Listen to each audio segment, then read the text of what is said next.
After I died, I woke up inside a strategy game. The system assigned me 3 male leads. If I followed the system's plan and successfully conquered any one of them, I could return to the real world and be revived. Using my experience, I carefully crafted a romance strategy for each of them, yet not one succeeded, because all of them fell for the world's dazzling, universally adored heroine instead. They hurled harsh words at me, wishing me dead on the spot, and as they wished, the system erased me for failing the mission. But after watching me die, they were full of regret, begging the heavens to give me back to them. Chapter 1.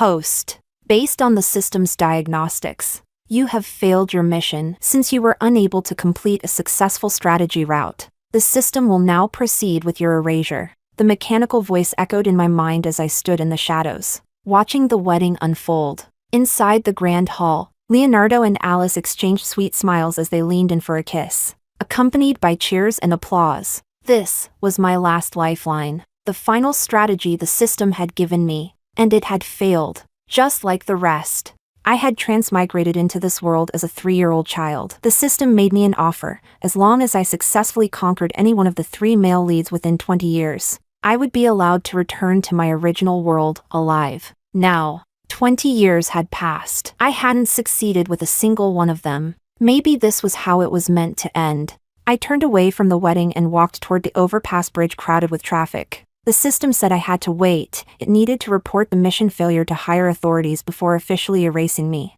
I stood there, staring at the cars rushing beneath me, my mind replaying all the hatred those 3 male leads had thrown at me. Their disgust, their coldness, their biting words. All for the same woman, Alice, the beloved heroine of this world. According to the system, she was the central figure of this universe, the designated female lead with a built-in charm filter. All the male leads would naturally fall for her, unable to resist. And me? I was nothing but a supporting villainess, an outsider designed to make her shine. Was this my fate? To be hated and erased, simply because I didn't belong? Forget it. At this point, what was the use of asking why?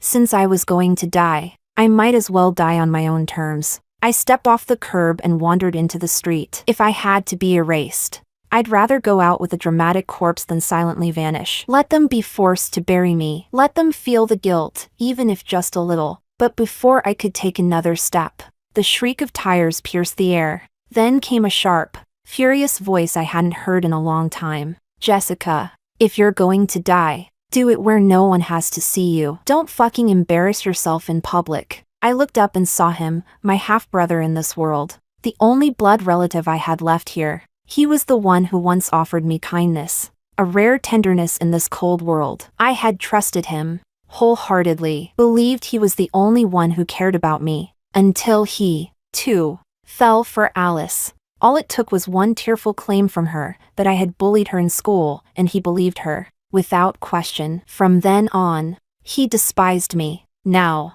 Dominic shoved me into his car, drove off, and stopped at a remote roadside. Then, without a moment's hesitation, he dragged me out and slapped me across the face. If you want to die, go die somewhere no one has to clean up after you. Look, I've even picked the perfect spot for you. Go ahead. Don't waste my time. My ears rang from the slap. I wobbled but stayed on my feet. It wasn't the first time I'd tried this in front of him. He must be used to it by now. Back then, I had only wanted to prove he still cared. That somewhere in his heart, he still saw me as family. I never really wanted to die. Maybe that's why he thought I wouldn't do it for real this time either. Brother, I whispered. Why are you here? Weren't you just at Alice's wedding? Did you come because you were worried about me? My voice trembled with a bitter hope I couldn't suppress. I had seen him at the ceremony earlier. Was he really so concerned he followed me out? Even after everything, I still hoped. Still foolish. Chapter 2. But his answer shattered that fragile hope. Don't flatter yourself. I wasn't looking for you. I was on my way home to deliver a jewelry set to Alice. I didn't expect to run into you acting like a lunatic in the street. Let me make something clear. Jessica, stop using this kind of bullshit to get my attention. Don't try to milk my sympathy. I forced a smile, mocking my own foolishness. So he hadn't followed me, he hadn't cared, he just happened to pass by. I really was a joke to think otherwise. I should have known. Dominic had always worshipped Alice. He had chased after her like a loyal simp. Even though she only had eyes for Leonardo, he still bent over backwards for her wedding, fussing over every detail like it was his own. He really did love her to his core. I turned away and walked toward the guardrail. He didn't stop me. He thought I was bluffing again. He even leaned lazily against the car and taunted me. "If you're gonna die, hurry up and do it. I need to clean up after you before Alice gets mad." So I didn't hesitate this time. I let the cold water swallow me, covering my face, my ears, my lungs, letting the breath leave my body, letting the darkness come. Maybe, just maybe, they'd feel a little regret. But the next moment, someone yanked me out of the water. Slap. Another loud smack across the face. "You really had the guts to try and die. Huh?" Dominic was furious. He grabbed me, dragged me back up. "Jessica, you don't die unless I say you can die." His hands trembled as he pulled me up the riverbank. "Your mother didn't go through hell to give birth to you just so you could throw your life away like this." My mother, the only person who had ever shown me unconditional love in this world. But she was gone now, and I had nothing left to hold on to. Since the system hadn't come yet, I made up an excuse to go home. Dominic kept scolding me like a nagging teacher. "So Leonardo got married. Big deal. If you really loved him, you should be happy for him, like I am for Alice. That's what true love means." But he didn't know. I never loved any of them. I only approached them with one goal: to complete the strategy. Chapter 3. I went back home and picked up a sharp kitchen knife. I didn't want to just sit here waiting. If I was doomed to die anyway, I might as well do it myself. After all, I lived alone. No one would be frightened by the scene. I lay on the bed, staring at the white ceiling, tracing the blade lightly against my skin. I couldn't help but laugh at myself. I'd spent 20 whole years in this world, playing at a strategy game. 20 years, long enough for time to fly, short enough to be filled with too many unpredictable things. I thought back to when my mother remarried and brought me into a stranger's house. It was he who reached out to me first, making me trust him completely. I thought I had finally found someone to rely on. With him, I could be free, reckless even. He would always cover for me. And so I tried to repay that brotherly kindness with everything I had. To create the image of a doting little sister, I scrimped and saved all through elementary school just to buy him limited edition figurines. When he schemed against others, I covered for him. When his stomach ached at 3 a.m., I dragged myself out despite menstrual cramps to buy him medicine and care for him until dawn. When he wanted the new limited edition watch, I worked the entire summer and spent every cent on it. I thought our bond, our shared hardships, was something even the heroine of this world couldn't take away. But the heroine's halo was too strong. Even Dominic, a side character barely worth mentioning, was drawn to Alice. The moment Alice appeared, she effortlessly stole the only real familial affection I had in this world. I told myself it didn't matter. I was a person doomed to die anyway. Everyone dies in the end. The only difference is sooner or later. Without hesitation, I slit my wrists and watched the blood spill out. As the warmth drained from my body and dizziness washed over me, I just wanted to slip away quietly. I didn't want to trouble anyone. To make sure it was clearly a suicide and not investigated as foul play, I left a note. "I choose to die willingly. No one needs to grieve for me." Though, honestly, who would grieve? I was always so despised. My consciousness blurred as memories of my wretched life swirled around me. No matter how hard I worked to win the male leads, as long as Alice showed up, they all turned on me. Then, just as I thought I could finally leave this cursed world, the door crashed open. Someone carefully wrapped my bleeding arms. I forced my eyes open. "Jessica, have you lost your damn mind?" The man in front of me was Luis, my former tutor, 7 years older than me. He was one of the system-assigned targets. I remembered how, when my grades were bad in high school, my so-called father had hired a star university student as my tutor. I had thrown myself into studying, because the system told me he was a viable route. So I approached him under the guise of needing help, crafting the persona of a clumsy, endearing beauty who relied on him every day. He even took me to meet his parents. He said I was the first girl he had ever introduced to them. His affection for me rose exactly as I'd planned, fast and steady. I thought I was about to survive. But then Alice appeared again. She shared all of Louis's hobbies. And the moment she saw me, she trembled, curled into his arms, and sobbed. Senior, I don't know what I did to upset Jessica. She's been leading the bullying against me at school. Now I need medication just to sleep. And I've developed depression. Louis tightened his arms around Alice like she was a long-lost lover. Don't be afraid. I'll protect you. That very day, Louis slapped me across the face, told me to get out, and warned me never to bother Alice again, pretending I was a stranger. And just like that, my mission failed once more. Chapter 4. I felt like heaven itself was toying with me. The moment I resolved to leave, one after another they all came to disturb me. An irritation rose inside me. You shouldn't be clinking glasses at Alice's wedding. What are you doing here? My eyes were cold and impatient. I just wanted him gone. He looked gentle and refined, his voice cool and polite. The kind of man who was tender and attentive to women. Back then he was the one who had given me hope, making me think I could survive. And then he was also the one who shattered it, plunging me back into despair. I was feeling unwell, so I went out for a walk. Is it so wrong to clear my head? He sounded increasingly annoyed, his tone colder with every word. Of course, he was another of the male leads, devoted to the heroine. For her, he had given up the chance to keep studying, staying in H City just to be near her. Today was Alice's wedding. No wonder he was in such a low mood. What's going on with you? Thinking of killing yourself again? Or is this just another ploy to get our attention? To ruin Alice's happiness? Jessica, don't think that just because Alice has depression you can fake it too. That trick is old. Once, such words would have pierced me. Now they barely registered. I had heard it all before. Every time. They thought I was faking, scheming, competing with Alice. Their love blinded them. That's the difference between loving and not loving. They could never empathize with me.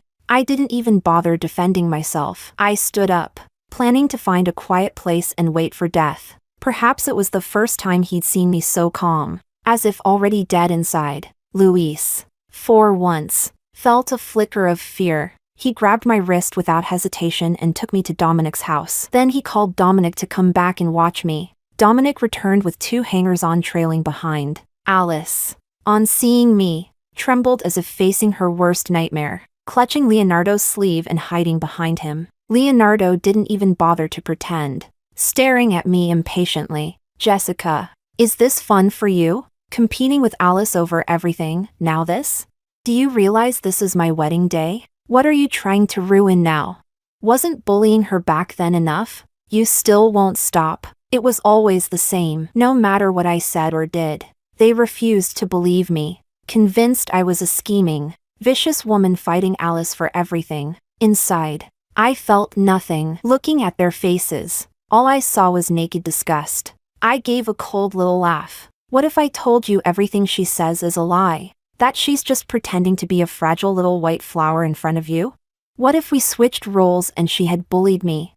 Chapter 5. My words left Alice visibly pale. The other's eyes flickered with surprise. Jessica, why are you slandering me? Today is the happiest day of my life. Do you say these things just to ruin me again?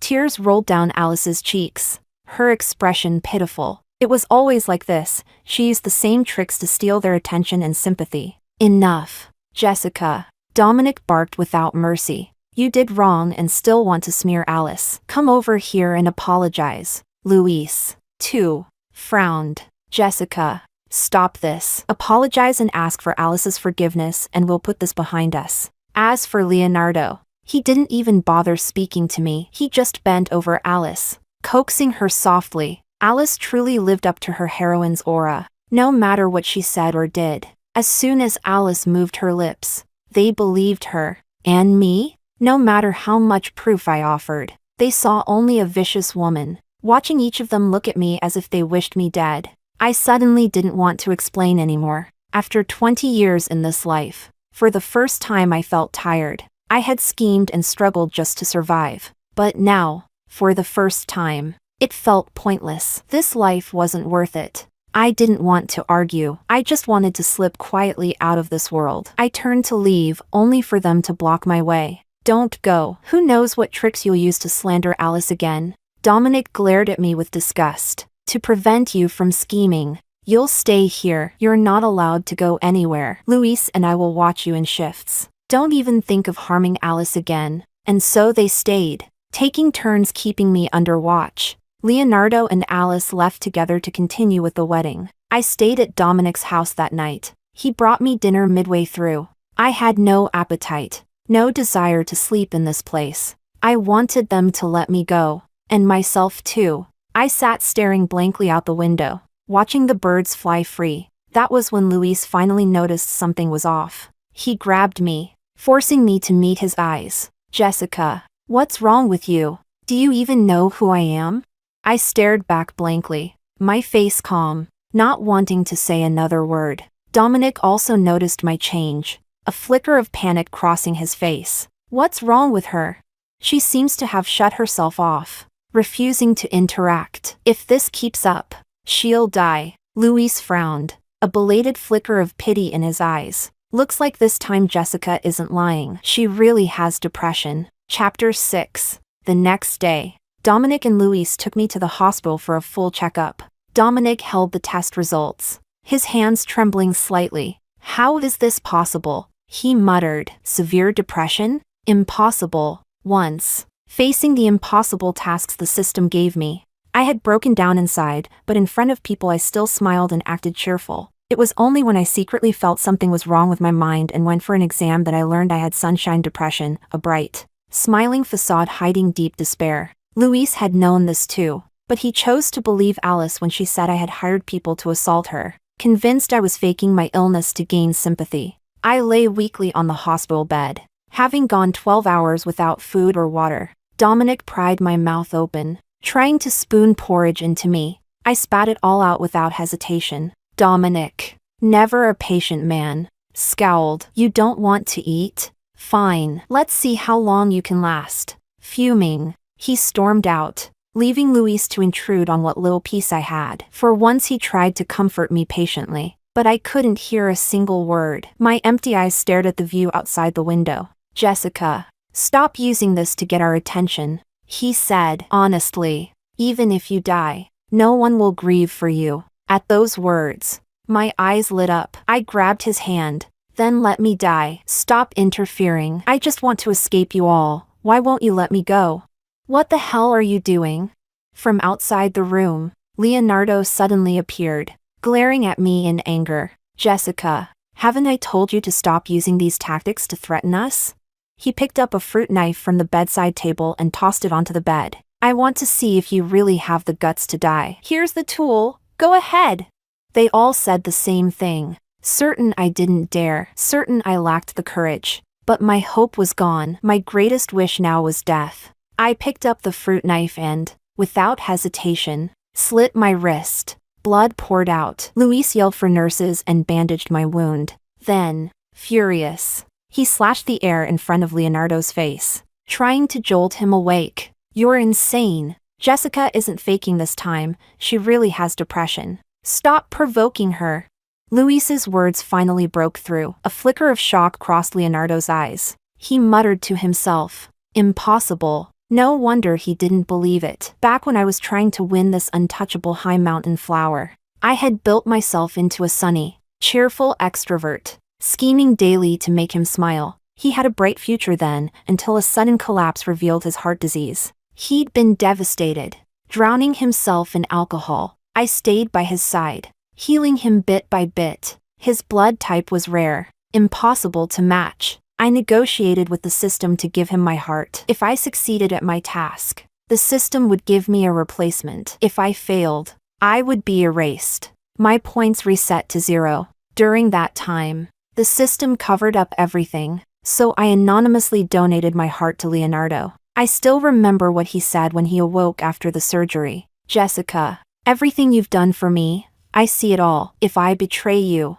may I rot in hell forever. They say men's promises are lies. They were right. I watched as the nurse finished dressing my wound and even scolded them a little. I turned my head on the pillow, refusing to look at them anymore. Leonardo finally seemed to realize this wasn't a game. A glimmer of regret appeared in his eyes. "How did you end up with depression?" he asked softly. I didn't bother answering. I shut my eyes and turned away. I didn't want them to taint my final moments of peace. Everyone here only filled me with disgust and loathing. Chapter 7. He grabbed my face and forced me to open my eyes and look at him. "Jessica, don't make that face. Look at me properly. Are you trying to steal my attention again? Did you bribe the doctor to falsify your medical records? Say it!" For the first time, I truly felt that my very existence was a joke. They always found some excuse to justify their behavior. I remember the first time I was misunderstood. I desperately tried to explain myself,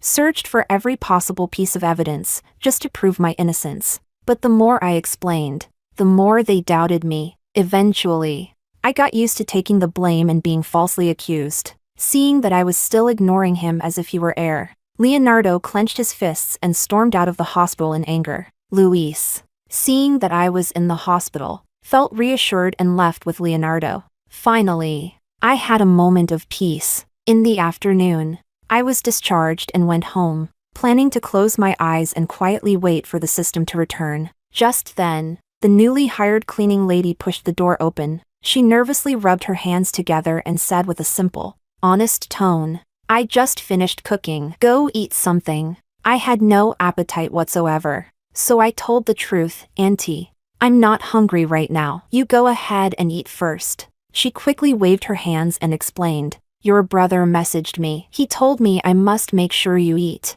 I saw the nervousness in her eyes. This was her job, and I didn't want to make things hard for her. "Auntie, please eat first. If I get hungry, I'll tell you. I'll explain it to my brother. Don't worry." She seemed even more flustered after hearing that. Knowing I was sick, she was too afraid to upset me. "Your brother said that if you don't eat today, he'll fire me." Dominic was always like this. He loved making things hard for others. To spare her the trouble, I agreed to eat. That's when Dominic came in and, upon seeing how weak I looked, his face turned dark. "Jessica, is your life that worthless? You're willing to die over a man?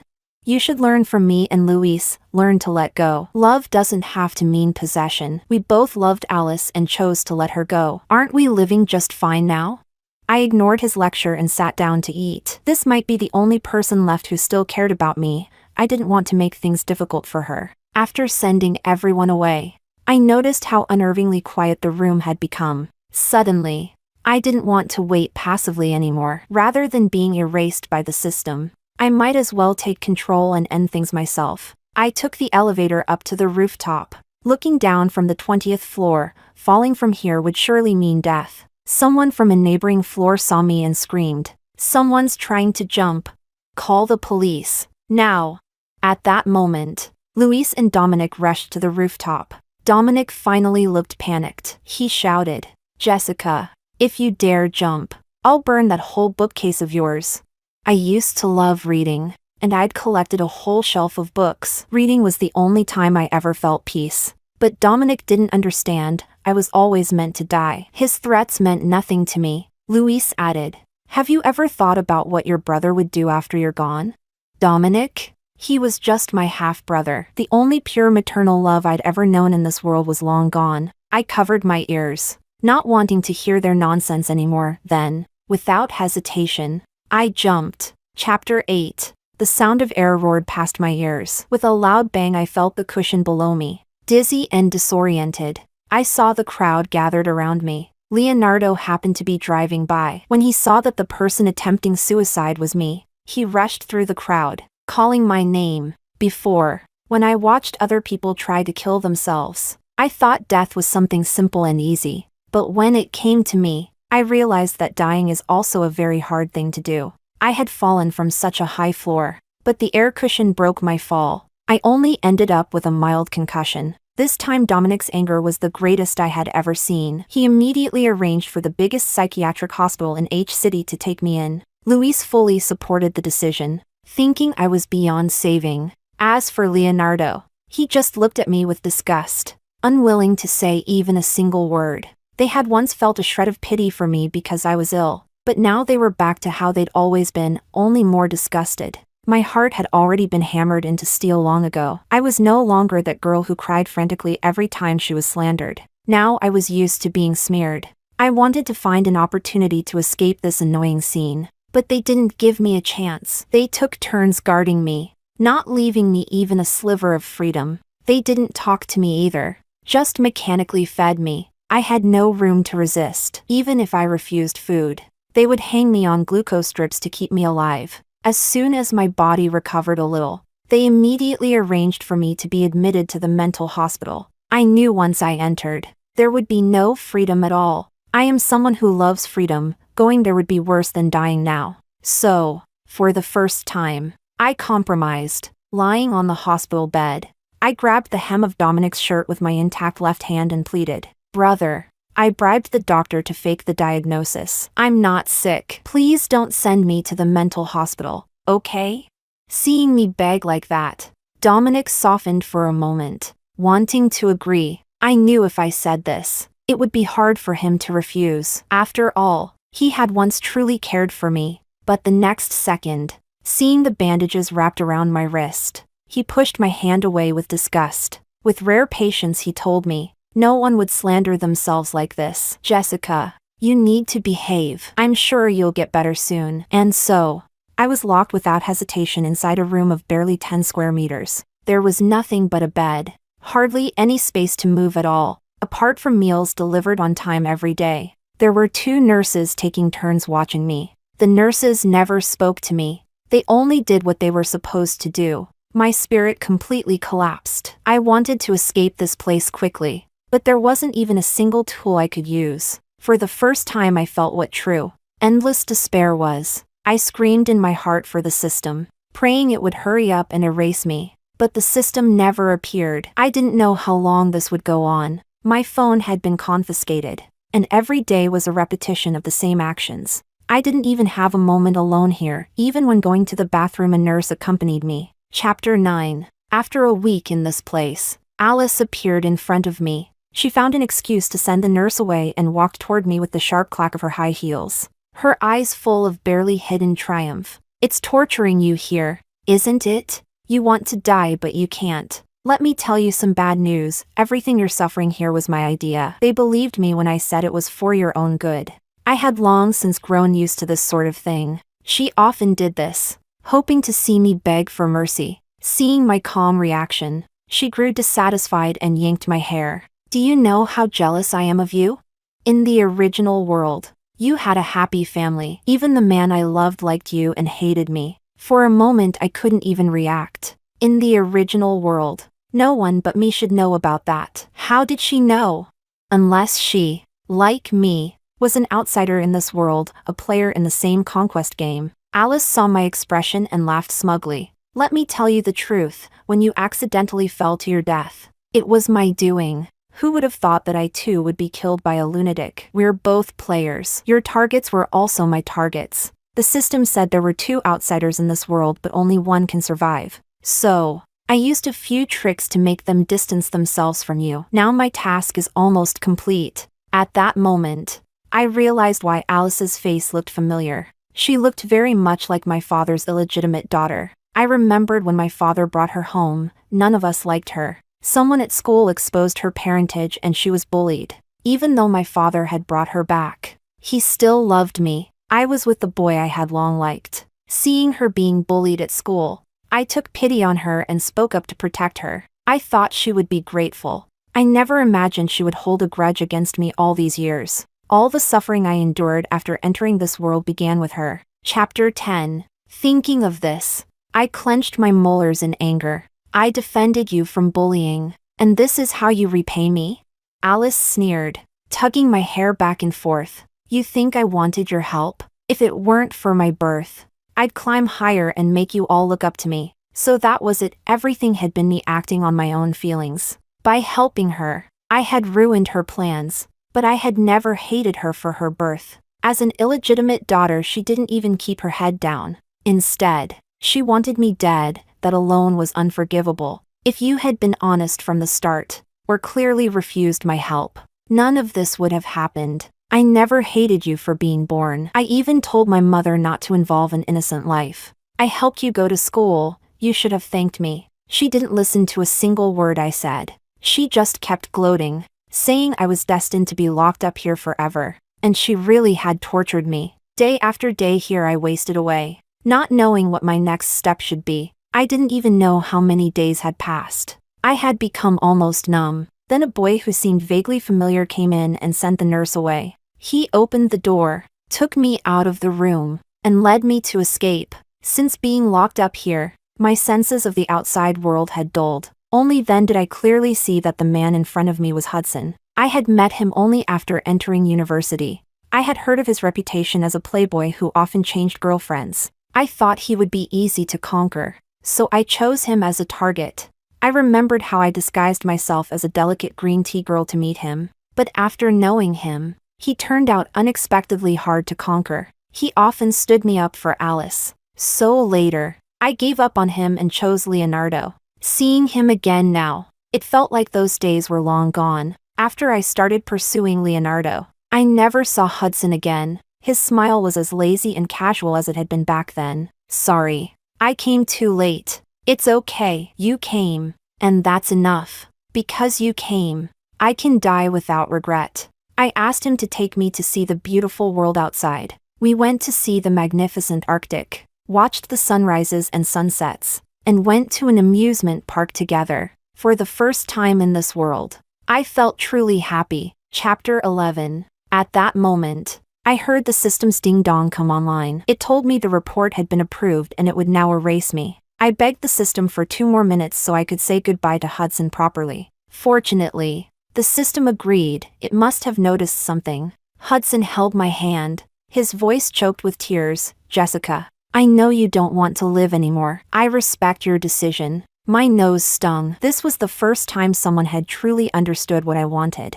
I hugged him gently, inhaling the faint lavender scent on him. After all these years, his scent hadn't changed. Thank you for staying with me at this final moment. Maybe it was because I was about to die that I felt so sentimental. I never imagined that in my last moments, it would be Hudson, whom I hadn't even managed to conquer in half a year, who would stay with me. We said many things we had kept buried in our hearts. He told me that ever since I left, he hadn't been with any other woman. He'd secretly been asking about me, which was how he found out I'd been locked in the mental hospital. As I listened to the system's countdown, I raised my hand and stroked Hudson's hair. I looked at him in puzzlement and asked softly, "You're so good to me. Have you fallen in love with me?"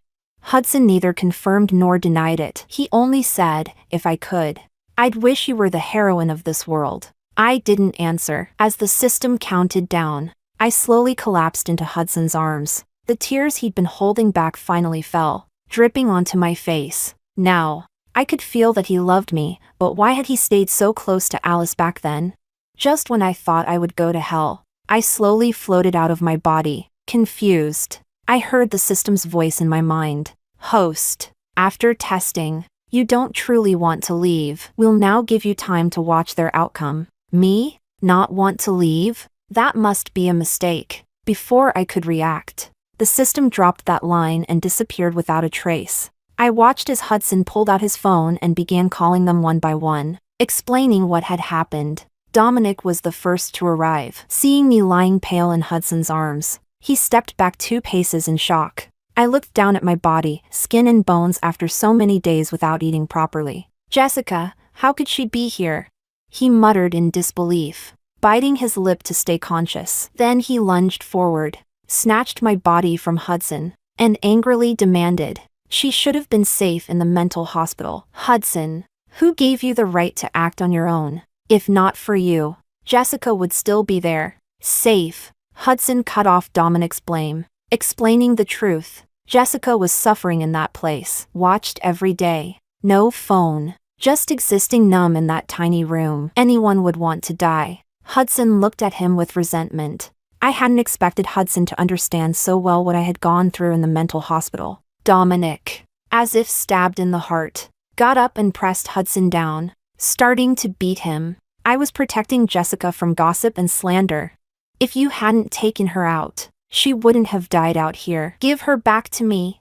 By the end, Dominic's voice carried a faint sob. It was hard to imagine. All these years Dominic had wished me dead. Yet now that I truly had died. He was crying. You were just imprisoning her under the name of protection. At first Hudson took the blows quietly. But as Dominic spoke more and more harshly, he flipped him over and started hitting back. The two of them ended up brawling in public. Chapter 12. In the end, Dominic brought me back home. When he saw that no one else was around, he finally let himself cry openly. But my heart, already riddled with wounds, felt no waves at all. I even thought Dominic's tears were just a cat crying over a mouse, false pity. Just then, Luis came in. Seeing me lying there covered in bruises, he froze, stunned, unable to believe it. The always calm and self-controlled Luis could no longer keep his composure. Jessica, wake up! Don't scare me, he whispered, step by step approaching my body, shaking it as if he could make me get up. Hudson, watching Luis's display of remorse, turned his head and spat. Now you regret it? What were you doing before? Who are you putting on this act for? Luis ignored Hudson's angry rebuke, only lowering his head and crying. His tears dripped onto my body, even as a soul watching from outside. My stomach churned. Leonardo was the last to arrive. He still couldn't believe I was dead, thinking he could poke through my lie. But when his hand really touched my arm and felt the icy coldness, he dropped it in fright, frozen and at a loss. Hudson saw this and immediately punched him. She's already dead. Even after her death you still won't respect her. All of this happened because of your precious Alice. Are you satisfied now? All three of them denied it in unison. Of course, they still saw Alice as a fragile, innocent girl. Hudson gave a cold laugh. Each of you drove Jessica to her death. Each of you deserves your own punishment. He threw his phone onto the bed. Look at the evidence. Do you still think Alice is so wonderful?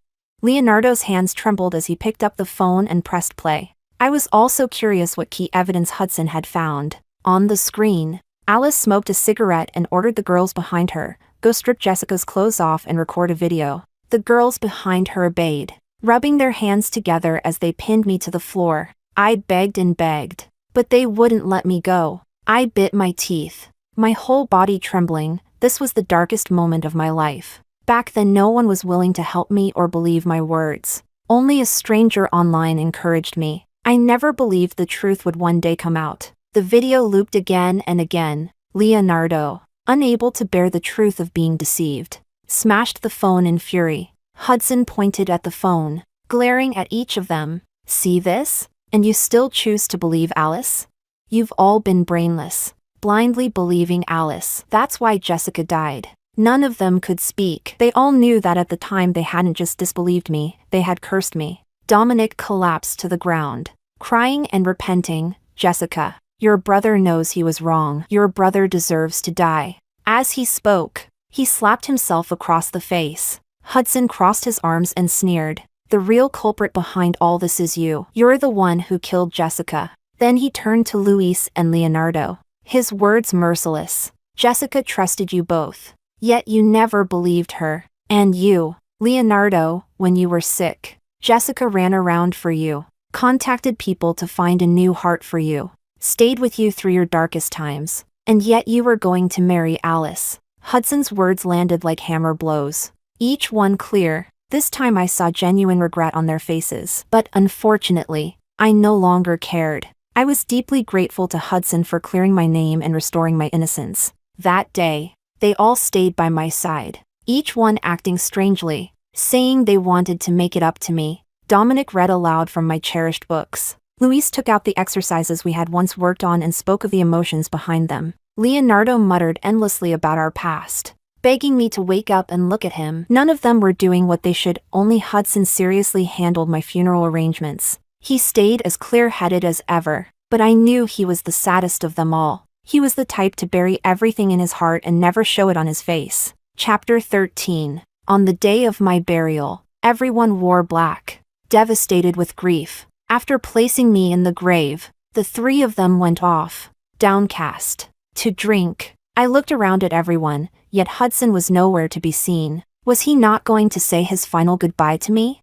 But the next second, I saw Hudson arrive, dragging a tightly bound Alice with him. At that moment, Leonardo and the others pulled out knives hidden on their bodies. Each of them took a turn stabbing Alice. She screamed miserably at first, but her cries grew weaker and weaker. I watched with my own eyes as Alice was tortured to death. And honestly, I felt a flicker of satisfaction, watching them kill Alice so dramatically, murmuring my name as they slit her throat. I felt nothing, but when I saw Hudson pick up the knife, I burst into tears and tried to rush forward to stop him. None of this had anything to do with Hudson. Why was he doing this? I wanted to throw myself at him and hold him, but I forgot I was already dead.